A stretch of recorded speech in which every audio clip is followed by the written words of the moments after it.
Hey guys, welcome back to RWM Finance. So today I kind of wanted to talk with y'all about overconfidence in investing, kind of what that looks like and who it can actually impact the most.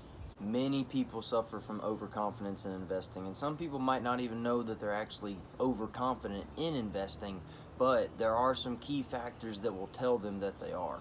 Like I said, many people suffer from overconfidence in investing, and they may make some small trades and have some success, some early success at it, and make a little money, but then they act like they're a pro and they begin to think that they know everything about it because they had that one success. Have you ever met someone like this? I mean, it doesn't even have to relate to investing. I mean, a guy could go fishing, catch just like one fish, and then all of a sudden the next time you go fishing with him, he's basically trying to tell you exactly where to throw, what to use, or how you should cast it, or how you should reel it in, just different techniques that he thinks would work just because he had that one success story. Anyways, I imagine that you've probably seen, met, hung out with someone that is somewhat like that. So now if you haven't subscribed, you know what to do. Scroll down and click that subscribe button for me and we'll get to it. So I've broken this video into overconfidence in portfolio diversification and overconfidence in trading frequency.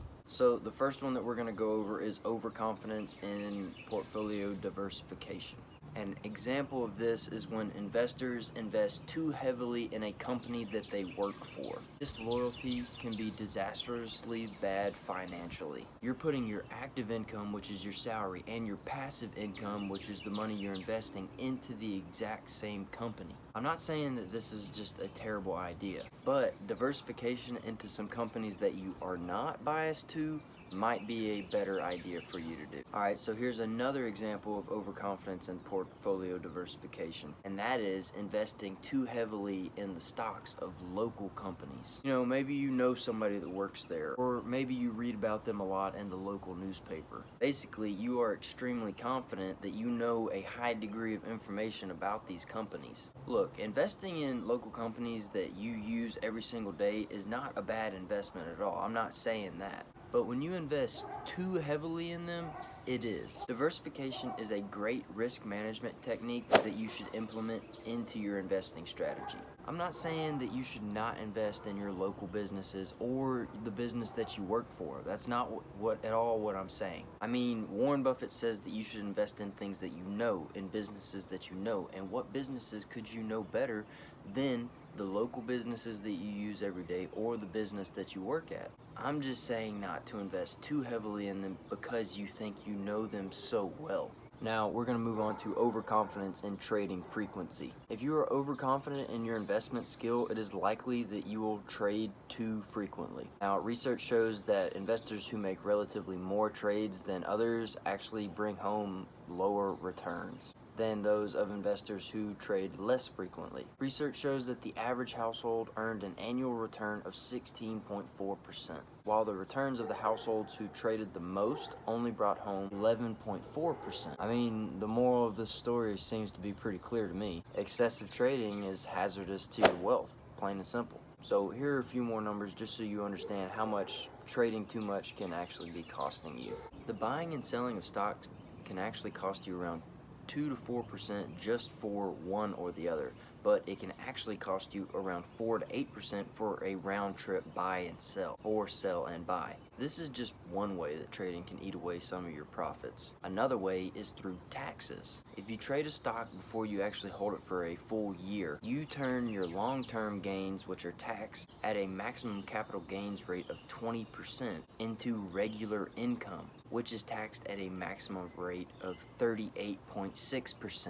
That is 18.6% higher. So if you were to add all of this up, a stock trader would need to gain at least 10% in order to just break even on buying and selling a stock. Now, you might be wondering who overconfidence impacts the most. Well, guys, I hate to say it, but psychologists have found that men are more overconfident than women in the finance area. So, do men trade more than women? And do men's portfolios underperform women's portfolios? Well, if you answered yes to both of those questions, you are correct. Researchers show that men actually trade up to 50% more than women. But the research also shows that both men and women reduce their returns whenever they trade more frequently. So it really doesn't matter which gender it is, whenever they are trading in excess or trading too frequently, they both diminish their returns. Now, looking at portfolio returns, the portfolio returns for men is 94 basis points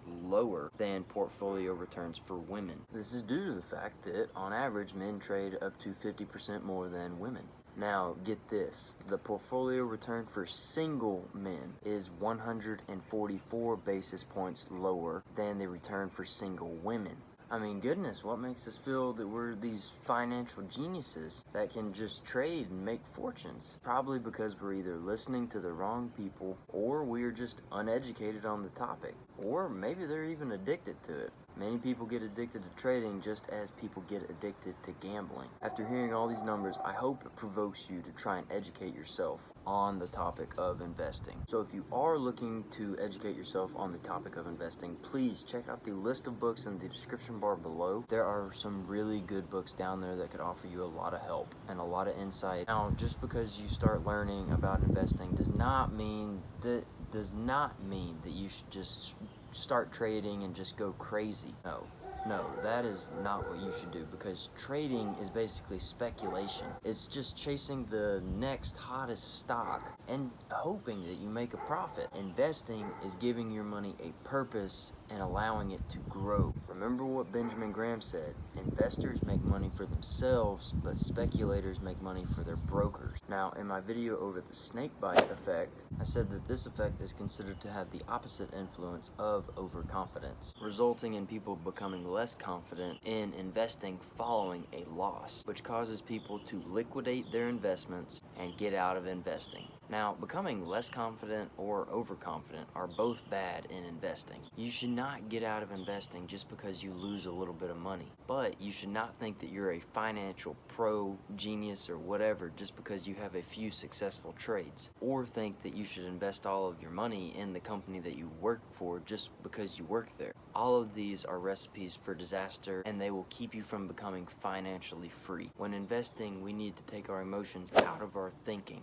We don't need to become less confident or overconfident. We need to keep a level head and focus on what we can control. So, are you being overconfident with your investments? Well guys, I hope you enjoyed this video. If you did, scroll down, give it a like, and subscribe to the channel below. Also, if you have any questions, please leave them down in the comment section. I will personally try and respond to each and every one of them. Remember to follow us on Instagram at RWM FINANCE. Also, check out the list of books in the description bar below. And remember, I post videos every Monday, Wednesday, and Friday, so make sure to tune in for the next one. As always, thank y'all for watching, and I will see y'all in the next video.